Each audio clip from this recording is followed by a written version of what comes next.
Hey everybody, welcome to What the Flick. Ben, Alonso, The Americans is back. Woo! Season 5, episode 1, Amber Waves. You know, I love that we're out of the gate with a "what the hell is going on here" moment. Yeah, like, it's really unnerving.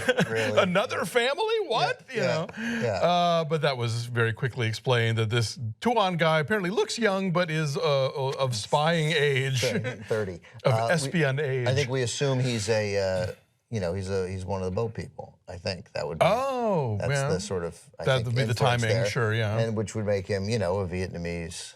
Well, no, it wouldn't be a boat people because if the pitch is that he's a teenager in 1983, then he probably would have been like a war refugee.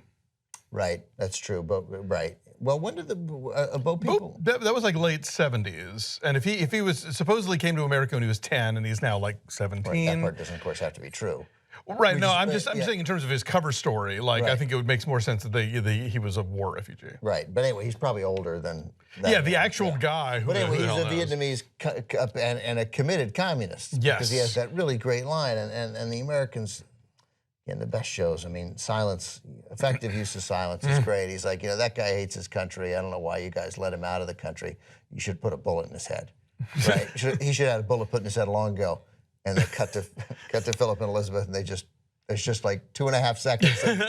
Yeah, okay. Like, who the hell are we dealing with here? And also, like, that's a note. Like, is Tuan gonna decide that we're not pure enough? Right. Yeah. Exactly. Because I mean, they are, as much as they love their country and are committed to their jobs, they are not super sort of ideologues. Right, but of course they're very pragmatic, I think, in a lot of ways. They're pragmatic, right, and they're not ideologues. And I'm thinking that's a comment on the politics of today a little, that this guy is he's a dedicated Trumper or a Bernie or Buster, and I'm not equating them in any way, but just like that that he's pure, right? Yeah. And if you're not pure, you're out. Right. Right. But then of course, so he says we should have put a bullet in his head, and then the episode ends with them putting a bullet in somebody's head. Put a bullet in Hans's head. Poor Hans. That would be me. I would be the guy in the group of spies digging a hole and all that stuff who would slip and gash my hand next to, like, you know, dengue fever guy. What was it? Lassa fever. Lassa fever. I only know that because one of our dogs is a Lassa mix. Oh. So let's talk about Hans, just because it's a great sequence there at the end. Yeah, like 10, 15 minutes of silence, which is, that's a show that knows, like, you're not canceling us. Right. So they're like, fuck it, we're gonna do this, you know. That was tense, boy. You didn't know, because all of a sudden it's like, I mean, just the way directed, the way it was, you know, they come out of the woods, and then another guy, and then another guy, and you don't even think, you're like, what are they doing? Yeah. And the whole thing where like wait, this can't be 20 minutes, and where's the Jeep that's supposed to be coming by? But then no, he's on the ridge, and it's like, yeah. No, it was very, very, very well done and very tense. And then, yeah, and the thing of it is, they built, like, I mean, that is a really effective way to kill a character, because it tells you, one, that everybody's at risk, but this show doesn't go around killing characters randomly. No. But we had built that guy up, you know, not sort of subtly, like you wouldn't maybe have thought about Hans when you're listing people on The Americans, but he's been in 10, 12 episodes. He's a face we knew at this point. A face we knew, but I mean, and not just, but related to a not insignificant storyline, in that Elizabeth sort of taught him and trained him, and you saw Elizabeth's skills as a, you know, as a leader, you know, again, she's training people. She had a vision, and she, not a vision, but, you know, a vision for how this should work. And now she's training Paige. But this guy, and you just didn't see it coming. And then he falls in and he cuts his hand, and they're like, and I was like, wow, what are they gonna do? And then I fell for it. They're like, oh, you go up, we'll meet you there. I'm like, oh, okay, we're gonna have to deal with, oh, no, that's it. And a quick look to Philip, like, right? Yep, this is what we do? And then throwing him on top of William. Oh, man. Whoa, that was powerful. Which I'm assuming that was, somebody took a death mask of Dylan Baker, and they didn't make him lie in that bag. That's always what I want to know. So if Dylan Baker's, he's in the previously on The Americans, and they do a death mask of him here, does he get the 28.5 that he got for every episode? You know, it is a likeness, right? You know, don't they have to? I think you got to pay Dylan Baker for that episode. I hope he got paid.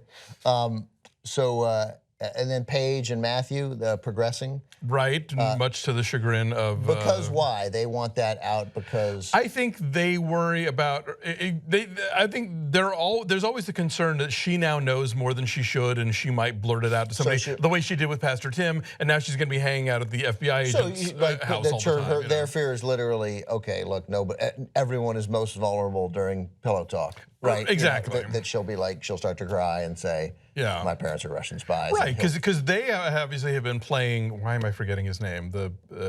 Stan for years and very knowingly and trying to sort of like, keeping things from him, trying to see what they can get out of him at times if they need to. But Paige is not at that level yet. And yeah, they don't trust her sort of getting too comfortable around that family. I go back and forth so much on Stan. You forget has done some pretty terrible things.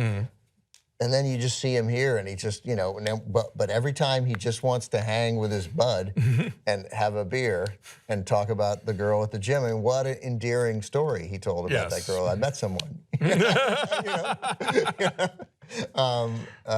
It's right up there with Bernstein talking about the girl with the parasol. That's right. That's right. My Ingu Kang, who used to work with me at TheWrap and is now the TV critic at MTV.com, had a great comment where she said there could be an entire spin-off of this show where Henry runs away from home and his parents don't notice for 12 years. So that was Henry still, though. That was Henry. He's still around. So you sense that there's something like it's going to be. Paige will reveal it. Henry will discover it on a Thursday and blurt it out to someone on Friday. Right, they're obsessed he'll with call Paige. Woodward and Bernstein or something. What else do we have? Oleg. Well, Oleg, yes, right. Now we don't know what's happening there yet. Well, the through line of this episode down to the title has been this whole notion of like there are food crises going on in the Soviet Union. There's long lines. There's not enough stuff, which is interesting because like you see the shots of the horrible crops being destroyed and the people trying to glean whatever they can, the people waiting in line for foodstuffs. And then you see the, inside the KGB, pastry carts. And Oleg's mom has like, all this produce on the counter. So like if you're connected, you're good, but everybody else is starving.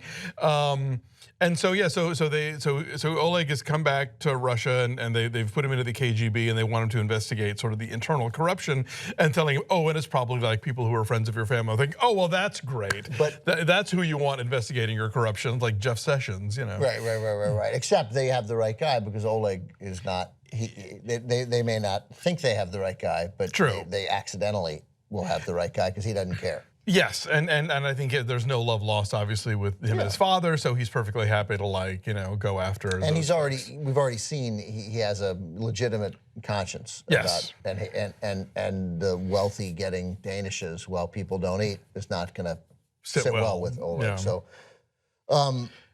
But there's something like he didn't just transfer back home to be close to his.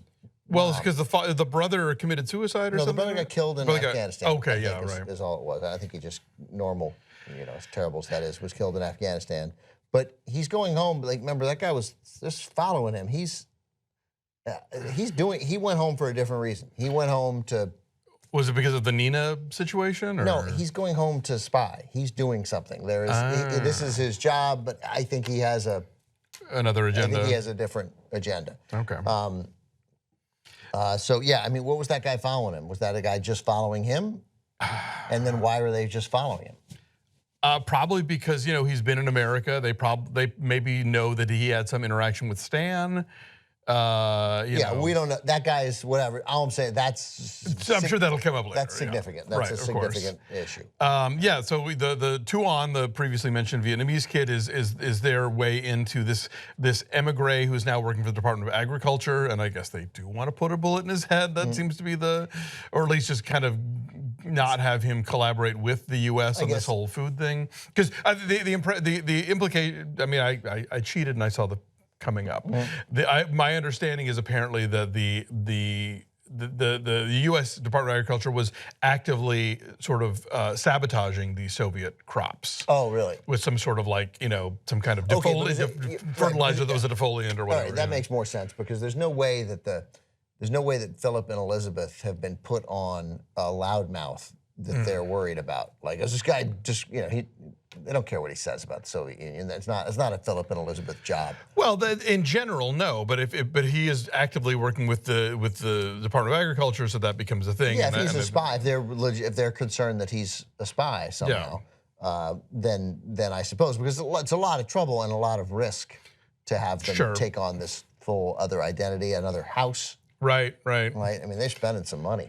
Oh, and one last thing, of course, you know, I could watch a whole hour of Margot Martindale and Frank Langella walking under an umbrella. Yeah. So more of that, please. Yeah. All right. So great stuff. Yeah. So did we forget anything major? I think we hit our things. All right. So we'll be back next week with more Americans. Thanks for watching.